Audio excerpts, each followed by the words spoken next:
Bonjour à tous et bienvenue pour cette première émission de la quotidienne du banquet. Je suis Julien et j'aurai le plaisir de vous accompagner pendant ces 3 jours pour vous faire vivre ou revivre les moments forts de ce 9e congrès de la Fédération des centres socioculturels de France qui se tient actuellement à l'île Grand Palais et jusque dimanche 14 mai. Je ne serai bien sûr pas seul pour présenter cette émission puisque j'ai le plaisir de la co-animer avec Claire Vie aujourd'hui et dimanche. En effet, j'ai l'honneur d'être avec vous en direct aujourd'hui et dimanche. Et d'ailleurs, sans plus attendre, vous avez un chat qui vous permet de participer à cette émission avec nous. N'hésitez pas à l'utiliser, nous allons regarder vos questions. En effet, que vous soyez sur Facebook ou sur YouTube, vous avez la possibilité d'interagir avec nous par le biais de questions ou de petits signes. Claire Vie d'ailleurs, si nous vérifions que la règle du jeu est bien comprise pour tous. Entièrement d'accord. Alors on a envie que dans le chat, vous nous écriviez la ville ou le village d'où vous nous regardez. Tout à l'heure avec Julien, nous regarderons sur nos tablettes et nous citerons quelques villes et villages. À vous. Donc, en effet, cela illustre bien une des grandes compétences des centres sociaux, celle d'être connectés. Claire Vie, chers internautes, je vous propose que nous rentrions maintenant dans le vif du sujet puisque nous allons accueillir une personnalité des centres sociaux du Nord-Pas-de-Calais, Monique Desnoyelles.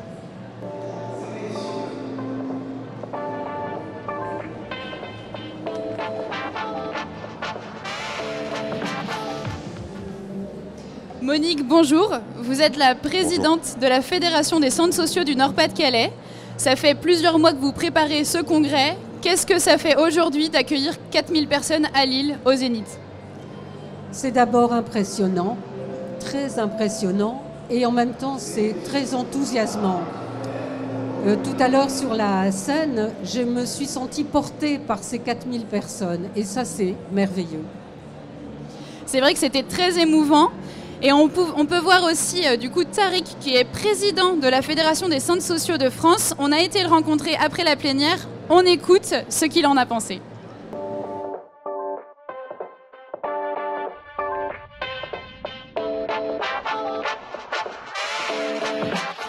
Bonjour Tariq. Bonjour. Si on parlait un petit peu de ce lancement de congrès, c'est quoi les enjeux? Quelle émotion vous avez? Ça fait 3 ans que vous l'attendez. Ça fait même plus de 3 ans qu'on travaille ce congrès. On a démarré par faire du buffet des idées pour réfléchir sur démocratie et justice sociale. Puis après, on a fait des banquets citoyens dans toute la France, 300 banquets parlant de démocratie et de justice sociale. Et puis enfin, on arrive au banquet final à Lille et on est ravis, émus, soulagés dans l'excitation de ce qui va se passer et c'est bien comme ça. Alors justement, qu'est-ce qui va se passer pendant ce congrès? C'est quoi les thèmes principaux qui vont être abordés? C'est travailler la question de la place des centres sociaux autour de justice sociale et démocratie. En quoi on est des acteurs de démocratie pour plus de justice sociale. C'est les fondamentaux de ces 3 jours, donc des ateliers, des plénières, des échanges d'expériences, des débats de toutes sortes, des pièces de théâtre, tout un tas de choses pour se renforcer intellectuellement, émotionnellement, politiquement, voilà. Si on devait laisser un message pour les internautes qui sont peut-être plus à distance avec nous, qu'est-ce que vous avez envie de dire aux internautes? Leur transmettre mes salutations, leur dire qu'on pense à eux, on espère, on a fait tout pour qu'ils respirent l'esprit de ce qu'on fait, qu'on partage les idées, les débats, tous nos vœux de sympathie et de toute façon, vous aurez clairement plein de matières après pour discuter avec nous dans vos fédérations ou dans vos centres sociaux. Un dernier mot pour des citoyens qui seraient en mesure de nous suivre sur les réseaux sociaux. Qu'est-ce qu'on a envie de leur faire passer comme message en lien peut-être avec le nouveau projet fédéral? Clairement, s'ils trouvent qu'il y a des choses à changer dans leur territoire, qu'il y a des choses à changer dans la société, eh ben, le centre social peut être un lieu extrêmement propice pour le faire et qu'ils seront accueillis avec eux, toutes leurs envies, toutes leurs qualités et on essaiera de faire des choses ensemble.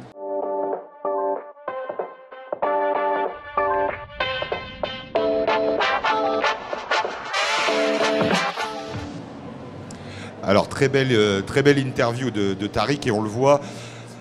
Le congrès, c'est un moment fort pour notre réseau. D'ailleurs, en parlant de réseau, Regardons un petit peu de où nous regardent nos internautes. Nous voyons par exemple Sandra qui nous regarde de Aniche ou encore Eric qui nous regarde de Paris. Merci à tous de nous suivre de chez vous. Alors Monique, dites-nous un petit peu comment s'organise ce congrès et quels en sont les grands thèmes? Les grands thèmes, Tariq en a parlé tout à l'heure, c'est démocratie et justice sociale. Justice sociale, ça passe par une forme de liberté, par une forme d'acquisition justement de droits, de participation, de partage, de faire en sorte que chacun puisse accéder à ça. Et la démocratie rejoint bien sûr, c'est le moyen d'y accéder. Alors comment s'est préparé le congrès? Il s'est préparé alors...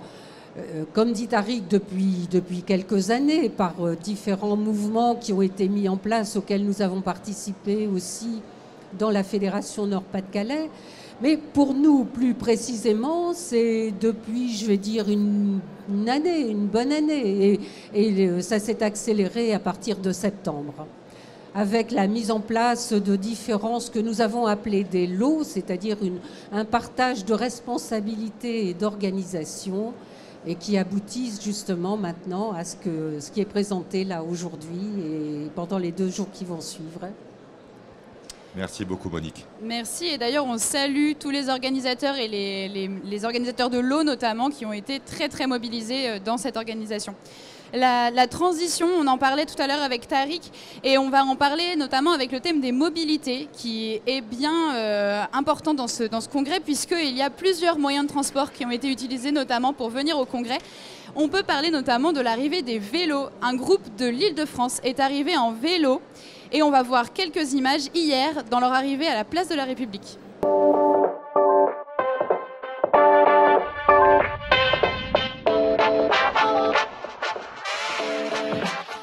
On avait envie de réenchanter notre vie fédérale.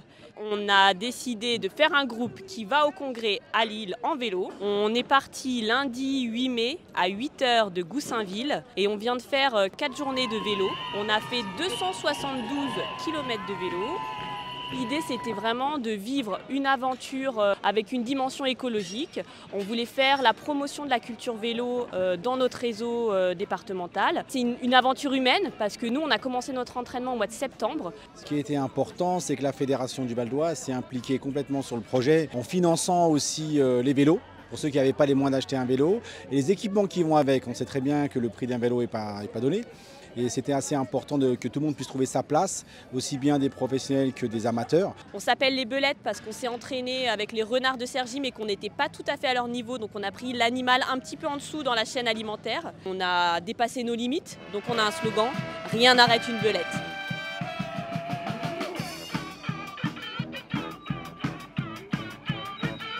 On a travaillé dans la joie, la détente et la bonne humeur pendant 4 jours. Il y a eu de l'entraide, aussi bien sur l'installation dans les chambres, sur la réparation des vélos, sur l'entretien des vélos, mais aussi sur les repas collectifs.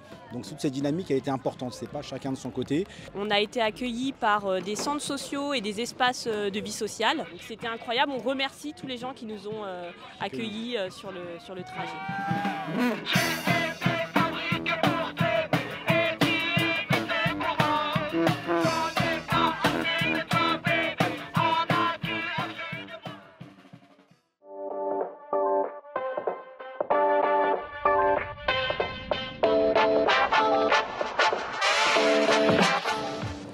Alors oui, vraiment une belle aventure, franchement, que ce voyage en vélo. Je vais être honnête avec vous, je ne suis pas sûr que j'aurais réussi à les suivre. Alors, on l'entend dans le reportage, l'engagement est une valeur forte, l'engagement juste, l'engagement social, mais également l'engagement en faveur des transitions. Monique, quand on parle de transition dans les centres sociaux, concrètement, de quoi parle-t-on ? Parler de transition, c'est même parler de mutation. Je pense que c'est une mutation de la société qui est en train de se faire. Et on a un exemple là avec les Belettes du Val d'Oise qui ont été extraordinaires. Moi, j'ai pu les recevoir ou les accueillir aussi à Aniche, au centre social d'Aniche.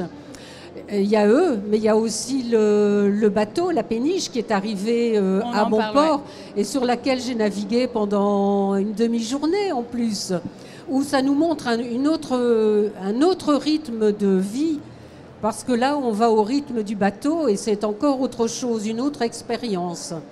Alors, transition, je pense que les centres sociaux n'ont pas attendu qu'on parle de transition écologique pour la mettre en pratique. Ça fait très longtemps que les centres sociaux pratiquent une forme d'économie à tout niveau, que ce soit au niveau mobilité, que ce soit au niveau alimentaire, que ce soit à d'autres niveaux, justement parce que les centres sociaux ont été appréhendés ou interpellés par des familles qui présentaient des difficultés budgétaires, notamment économiques, et qui demandaient comment arriver à s'en sortir autrement. Et cet autrement, ils l'ont cherché ensemble. Ce sont les habitants qui ont échangé leurs astuces, ce sont les habitants qui ont proposé aussi d'autres méthodes de fonctionnement et qui ont favorisé. Et la preuve en est, c'est que voilà, les habitants ont pu permettre que ce départ en vélo se fasse et sont vraiment la preuve que c'est possible et que tout est possible. Alors, il faut reconnaître qu'on est dans un autre rythme quand même. La société a un rythme qui est beaucoup plus rapide et eux, revenir à ce rythme-là interpelle et renvoie à d'autres notions aussi que la société acceptera ou n'acceptera pas. Ça, ce sera à voir par la suite. Mais les centres sociaux sont à fond là-dedans. Effectivement, merci. Et donc lutter et contribuer notamment à la transition écologique dans les centres sociaux, ça passe à 90% par des actions qui sont locales, des actions qui se passent dans les centres sociaux, de réemploi, de jardins partagés, d'espaces de sensibilisation. Et donc, c'est des moments de faire ensemble, de lien social. Et c'est par là qu'on parle d'écologie un peu du quotidien, comme le disait Monique, avec les habitants qui sont les premières personnes impactées par ces changements et cette transition d'écologique. Et donc, on parlait du bateau tout à l'heure. Une autre manière d'arriver au congrès, et on va le voir sur les images qui vont défiler, c'est l'arrivée en péniche. C'est la fédération, la délégation du Haut-Rhin qui est arrivée en péniche. Alors cette péniche, elle est un centre social en elle-même. Effectivement, elle a été achetée par la délégation, par un centre social après la période Covid, puis elle a été réaménagée. Alors elle dispose d'une petite salle d'activité, d'une kitchenette, et c'est devenu une partie de leur centre social. Et j'ai envie de dire, il développe quelque chose qui nous tient de plus en plus à cœur, puisqu'elle permet de faire du aller vers. On le sait que c'est quelque chose qui se développe de plus en plus dans notre réseau, sauf que là, c'est du aller vers au fil de l'eau. La formule n'est pas de moi, mais elle est très jolie. Donc voilà un petit peu clair-vie ce que je peux vous dire sur cette péniche. Et donc Monique, on évoquait les transitions et le thème de ce congrès qui est la justice sociale. Dans la justice, comment on fait pour que ces transitions de société qui sont là, qui existent, ces transitions qui sont à l'œuvre aujourd'hui et qui sont plus grandes que les centres sociaux, elles soient justes et que la justice sociale soit importante dans ces transitions de société? Quand on parle de justice sociale, ça veut dire que tout ce qui est proposé soit abordable par tous, que chacun puisse accéder justement à tout ce qui est proposé, alors peut-être avec des rythmes différents, mais qui doivent être acceptés au niveau de la société dans sa globalité. Tout le monde n'a pas le même rythme et c'est important de pouvoir le respecter, donc de faire en sorte que chacun dans les centres sociaux puisse venir pour pouvoir accéder aux droits, accéder à d'autres modes de fonctionnement, accéder à se retrouver, à ce lien social dont vous parliez là tout de suite, qui est si important au niveau des centres sociaux, et surtout accéder à une créativité ensemble, créer ensemble. Et ça, c'est un début de justice sociale. Ça ne peut certainement pas influer au niveau de l'ensemble de la société dans l'immédiat, mais si déjà on peut créer quelque chose ensemble pour le quartier, d'abord pour le centre social, ensuite pour le quartier, et d'une façon plus générale après, s'engager même pour la commune ou s'engager dans d'autres actions, je pense que là on arrivera à un début de justice sociale.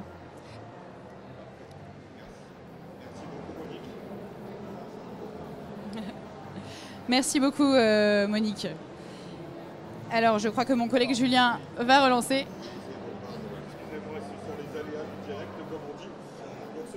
Est un moment important puisqu'il met un terme, entre guillemets, aux 10 ans du projet fédéral, la fabrique des possibles, et que ces 3 jours vont servir, entre guillemets, à écrire la prochaine feuille de route et à écrire le futur projet fédéral. Donc, on aura d'ailleurs l'occasion d'en reparler dimanche, mais avant, il est important, avant de penser à l'avenir, de se repencher sur le passé. Et pour cela, nos e-reporters ont été à la rencontre de Jacques Eloi, qui va nous évoquer les mémoires vives des centres sociaux. Regardons cela ensemble.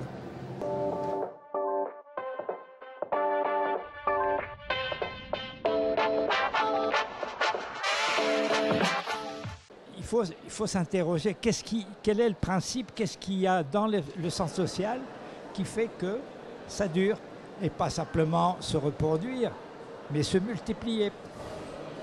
Comment ça se fait? Alors, je ne prétends pas apporter les réponses aujourd'hui, mais en tout cas, je suggère qu'on s'étonne de cette durabilité. Il doit y avoir un principe là-dedans qui est gagnant. Il y a quelque chose qui fait que ça marche. Il me semble qu'une première caractéristique, c'est que dans les centres sociaux, face aux difficultés que peuvent avoir des populations, à l'origine, c'était essentiellement la population ouvrière qui était très mal en point compte tenu des conditions qui leur étaient faites dans le travail et puis aussi dans la vie quotidienne. La caractéristique du centre social, c'était de ne pas se mettre sur le registre du secours, mais sur celui de la capacité à permettre aux gens de pouvoir se promouvoir, pouvoir eux-mêmes avoir un peu plus de maîtrise sur leur existence, sur leurs conditions de vie. Souvent, on passe à côté d'une mine d'informations qui pourrait être très très utile pour éclairer justement l'aujourd'hui dans lequel vivent les centres sociaux. Concrètement, sur le terrain, ce que nous invitons à faire, à produire par les centres sociaux, c'est d'archiver donc sur leur territoire les sources documentaires qui rappellent l'histoire des créations des centres sociaux, des fédérations locales, de sorte à pouvoir retrouver ce qui a fait la genèse, l'essence, et puis l'intérêt de la création donc, de ces structures dans les quartiers.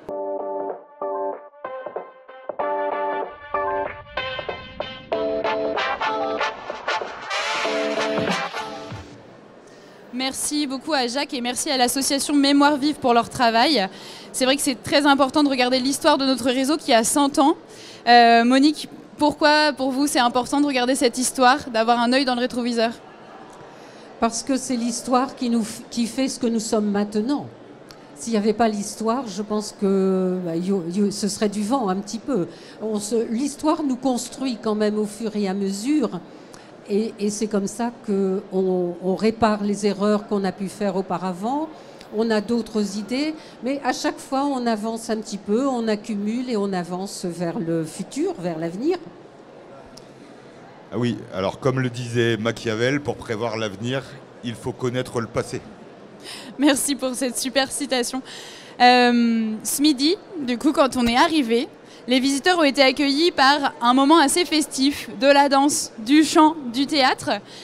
Et on remarque que les centres sociaux sont plutôt dans une ambiance festive. C'est ce qu'on va voir dans le festin culturel.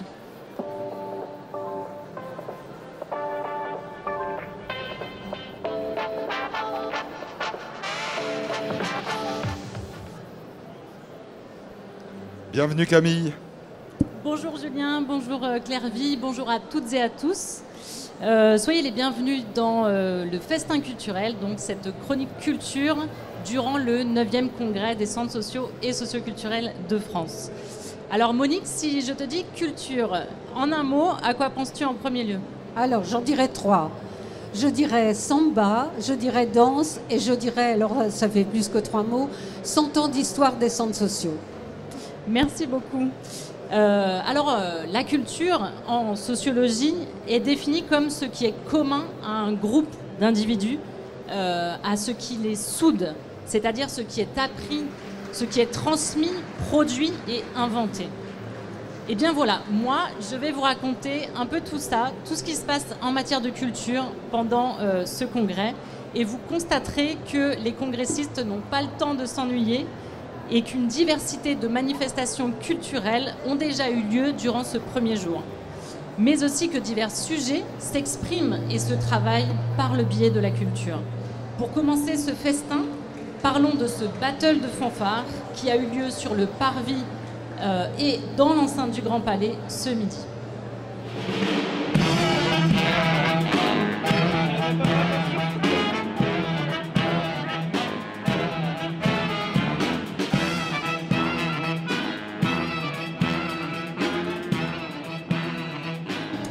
Un accueil donc festif, car nous sommes avant tout très heureux de nous retrouver et souhaitons la meilleure des bienvenues à nos 4000 congressistes. On imagine facilement qu'en 1922, déjà, des fanfares avaient accueilli les congressistes des centres sociaux. L'art est aussi fédérateur. Un album de chansons composé et spécialement créé pour cette occasion et pour les 100 ans des centres sociaux a été donc créé et vous pouvez écouter l'ensemble de l'album CD sur le site internet du Congrès et notamment le titre lauréat de cet album. Alors j'ai un petit coup de cœur et une spéciale dédicace pour le deuxième titre de cet album qui a été composé par les jeunes du centre social intercommunal Le Phare dans le Valenciennois. Après un premier clip sur le harcèlement, ils et elles ont réalisé ce titre sur la justice sociale et la démocratie. Et donc, bravo à eux. Pour la justice sociale, pour la démocratie, pour le vivre en société. Ensemble pour les droits de tous, avec les centres sociaux de l'Est à l'Ouest, du Sud au Nord. L'art est donc aussi une arme de dénonciation massive et pour exprimer les luttes sociales, n'est-ce pas ? Je terminerai cette chronique en soulignant la performance exceptionnelle, rare et émouvante de la danse accordée avec violon et guitare du groupe Multiprise, chorégraphiée par Samba Sissoko avec les mots de François Derken, dont nous ont régalé le centre social L'Arbrisseau à Lille, avec de jeunes danseurs du quartier et de l'école de danse Street Light de Tourcoing. La vie ne peut se perdre à gagner sa vie. La vie ne peut se gagner à la perdre.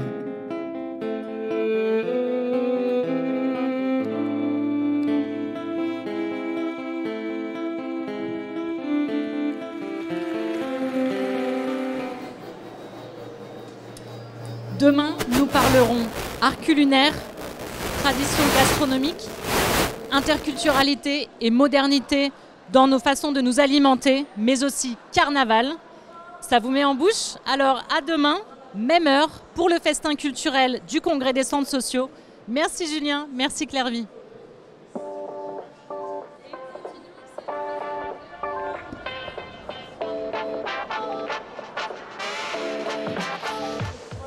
Nous allons aller de l'autre côté de ce grand hall, direction les centres sociaux connectés. La transition numérique est une transition de société importante dans celle que nous avons citée.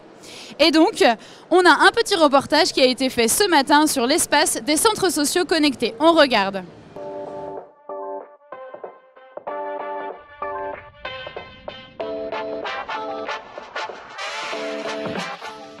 Les centres sociaux sont connectés. C'est une des thématiques maintenant majeures traitées par les centres sociaux et d'ailleurs qu'on ne peut pas éviter. Parce que c'est une préoccupation qui est transversale à tous les publics, que ce soit des publics populaires, moins populaires, que ce soit des enfants, des adultes, etc. C'est important qu'on montre que les centres sociaux sont des acteurs hyper importants de l'inclusion numérique et qui accompagnent au quotidien sur l'accès aux droits, sur la parentalité numérique, sur l'usage d'un numérique plus responsable, plus éthique, sur aussi toute la prévention autour autour des écrans, des réseaux sociaux. Beaucoup de thématiques traitées autour du numérique au quotidien voilà, dans les centres sociaux. Ça passe surtout par des moyens humains, voilà, des personnes qui sont dans les centres sociaux pour faire cette transition numérique. Ça ne passe pas que par l'équipement, même si c'est un des aspects, voilà, c'est aussi proposer un accès à un équipement de qualité, à une connexion Internet pour tous les habitants, mais c'est aussi voilà, apporter des compétences numériques dans les centres sociaux, dans le numérique mais aussi dans l'accompagnement, parce que voilà, c'est une pédagogie d'accompagner sur le numérique. C'est surtout pour moi des personnes dans les centres sociaux, des salariés, des bénévoles, des médiateurs numériques, des chargés de transition numérique comme nous. Ça passe par plein de métiers différents autour du numérique, mais en tout cas qui sont là pour accompagner habitants, professionnels aussi, bénévoles. Bon, je pense qu'on n'est qu'au début de la transition numérique, voilà, et qu'il reste beaucoup à faire.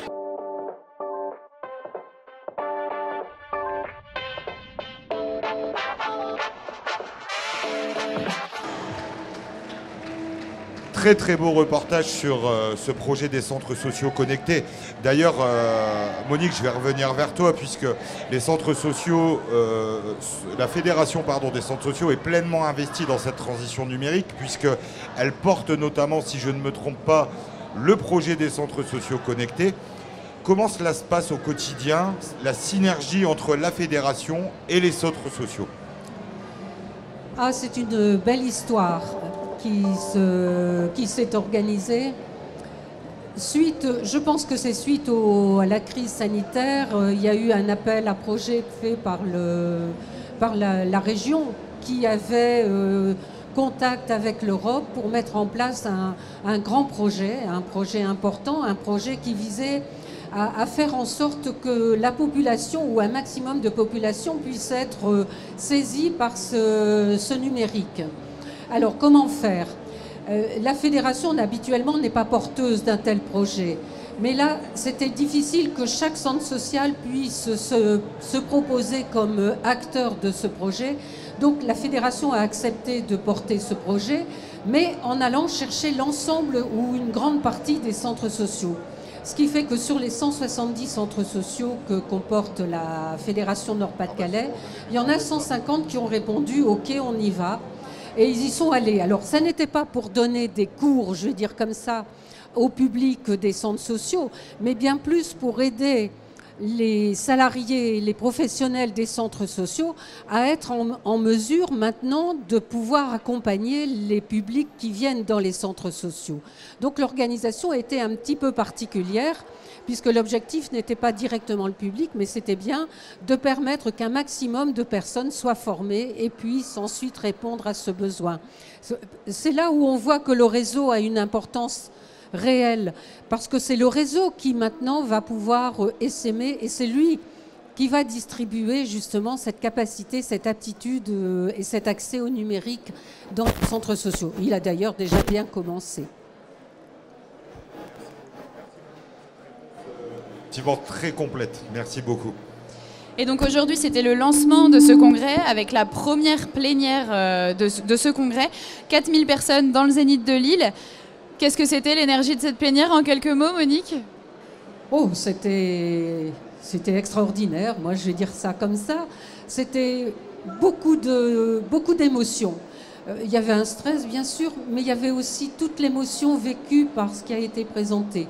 Moi, je reste très, très émue par l'harmonie qui a pu ressortir de la danse mise en place par Samba, avec ses danseurs, et les paroles, le vent qui soufflait des quatre coins de France, là, et pour présenter les 100 ans d'histoire des centres sociaux, une harmonie à laquelle je pense l'ensemble du public a dû être sensible, à en avoir des frissons par moment. On regarde un court extrait de cette plénière numéro 1.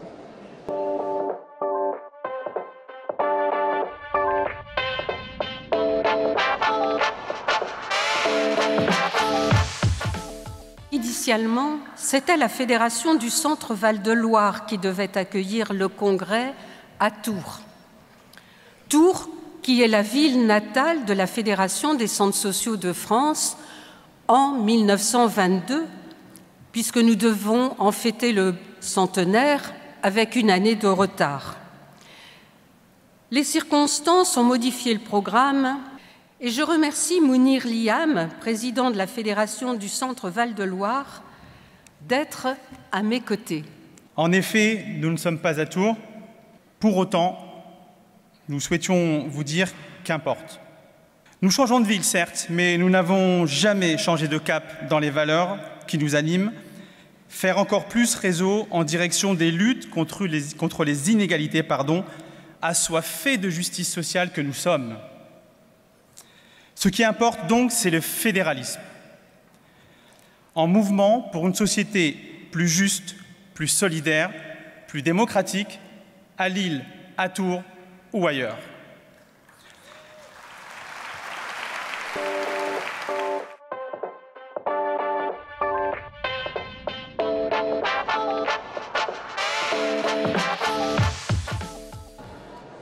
Et donc, comme Monique nous l'a dit et comme nous avons vu tout à l'heure en images, un événement fort de cette plénière, c'était la prestation de la troupe de danse. Et nous accueillons tout de suite le chorégraphe Samba Sissoko sur le plateau pour nous parler de ce projet. Bienvenue Samba, merci d'être parmi nous. Alors, est-ce que tu peux nous parler de ce projet assez unique que tu as monté avec les jeunes du Centre social de l'Arbrisseau ? Alors c'était un projet effectivement qui émane de la volonté en tout cas des centres sociaux de refléter un petit peu sur l'histoire et l'origine des centres sociaux. Donc là l'idée était un peu d'harmoniser un peu de différents talents, notamment que ce soit de la musique en live, que ce soit des danseurs issus des centres sociaux et qui ont cette volonté en tout cas d'avancer, d'être accompagnés par le centre social, en l'occurrence celui de l'Arbrisseau. Des danseurs qui ont participé viennent de ce centre. Et là, l'idée, c'était de sortir un petit peu de notre zone de confort, donc travailler sur un processus de création, étudier la thématique, étudier l'histoire du centre social, les mots forts que peut refléter en tout cas la connotation, en tout cas centre social, éducation populaire et tout ce qui suit. Donc l'idée, c'était un peu de s'approprier vraiment dans sa totalité, dans son entièreté, en tout cas, pour aboutir à une création mêlant musique en live avec un accordéon, de la flûte, de la guitare, un conteur, une violoniste et des danseurs. Et est-ce que ça a été difficile à monter, ce travail, le travail avec les jeunes, le fait qu'il y ait plusieurs styles, etc. Est-ce que ça a été une difficulté ? Ce qui est surtout intéressant, c'est que les jeunes ont cette volonté d'avancer dans ce côté voie de professionnalisation. Donc ils fréquentent régulièrement en tout cas la structure pour se perfectionner. Et ce qui est surtout important dans ce genre de travail, c'est de faire en sorte que les jeunes puissent être pris en considération, lui laisser un petit peu de la liberté dans la mise en place pour s'approprier rapidement la thématique. Et à partir de ce moment-là, les choses peuvent se dessiner d'elles-mêmes et aboutir à une réalisation un peu concrète, en tout cas qui reflète du mieux. Donc si je comprends bien, la confiance accordée aux jeunes a une part importante. Oui, effectivement, parce qu'ils ont du talent et à un moment donné, il faut laisser exprimer ce talent-là. Je pense qu'ils ont beaucoup de choses à exprimer, ils ont une connaissance qui est extrêmement importante. Il faut leur donner justement un peu de place, tout simplement. Monique, je reviens vers toi. Qu'est-ce que t'évoque le travail mené par Samba? Qu'est-ce que tu aurais envie de lui dire aussi, par exemple? Que c'est un très bon exemple du pouvoir d'agir des jeunes, que les jeunes justement ont cette substance à faire sortir d'eux-mêmes, cette substance de créativité, cette substance de perception de la société et qu'ils peuvent l'exprimer. Il y a X façons de l'exprimer, eux l'expriment par la danse et moi je trouve ça merveilleux. En effet, que d'émotions. En parlant d'émotions et en parlant d'énergie, c'est le thème de la chronique de l'entremets du banquet. Merci d'être venu nous voir, Samba. Merci à vous.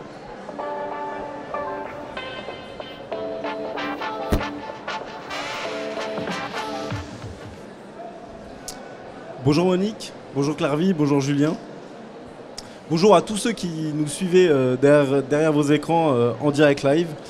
Julien, j'ai une question pour toi. Dans ta vie de tous les jours, écoutes-tu tes émotions? Bien sûr, Nicolas. On se connaît un peu, tu le sais, je suis un grand sentimental. Moi aussi, je suis un grand émotif. Et durant ce congrès, vous l'avez compris, je vais vous parler des émotions. Pour commencer, j'ai essayé de trouver une définition un peu solide de ce qu'est une émotion. Et les articles que j'ai lus disent un peu tous la même chose, difficilement définissables en quelques mots. Bon, j'ai quand même sélectionné une définition, sinon cette chronique ne va pas démarrer. Donc Lydia Fernandez, chercheuse en psychologie sociale à l'université de Lyon 1, nous dit « Une émotion, c'est une réaction affective, brusque et momentanée, agréable ou pénible, souvent accompagnée de manifestations physiques et de troubles physiologiques. » Bon, là on est bien, mais qu'est-ce que ça va nous apporter? Et bien moi je dis que dans ces chroniques, on va se délecter d'images en tout genre, de joie, de bonheur, de tristesse et même d'engueulade.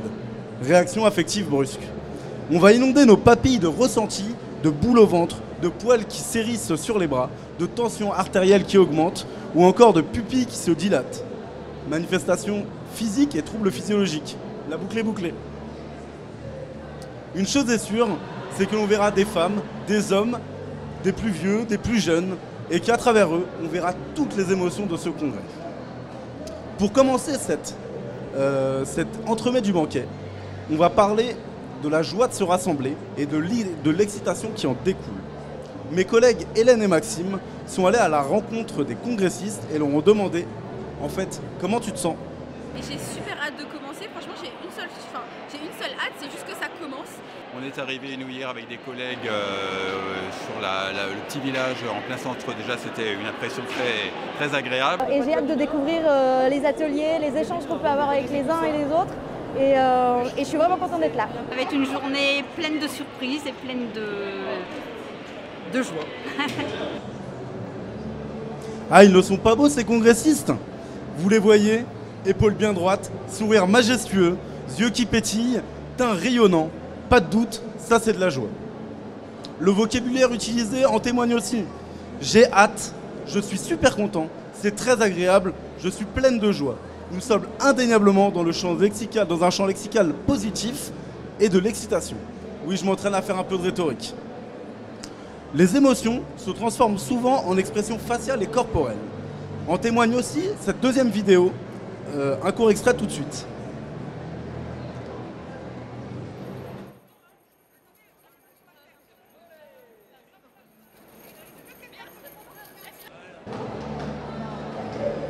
Est-ce un indice pour la suite du congrès?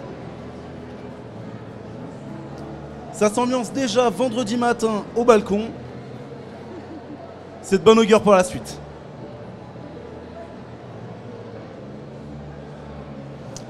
Avant de conclure, j'aimerais recentrer le rôle des émotions dans les centres sociaux, notamment dans la fonction accueil.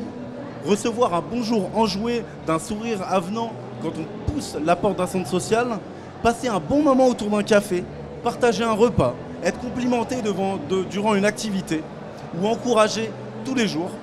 Les émotions jouent un rôle primordial dans notre vie et les centres sociaux n'échappent pas à cette règle. Aujourd'hui, c'est un jour de joie, de bonheur et d'espoir. Durant ce congrès, on va vivre des émotions fortes. C'est une certitude, mais ça, je vous en parlerai demain.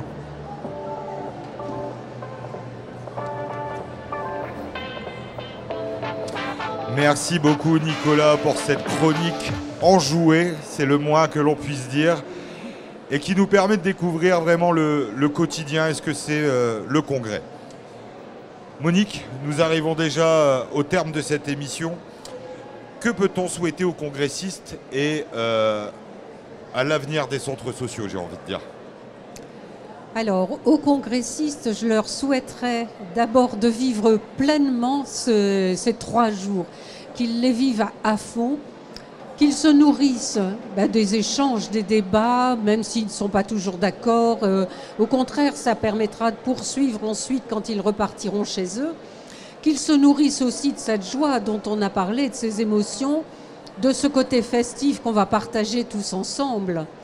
Et aux centres sociaux, je souhaite qu'ils repartent, alors là c'est au niveau du collectif, qu'ils puissent repartir avec cette envie justement de poursuivre tout ce travail, toute cette écoute auprès des habitants et de continuer de croire en eux, de penser et de croire qu'ils sont pleins de ressources et qu'eux ils sont là comme des catalyseurs pour essayer de faire sortir ces ressources et de les faire éclore.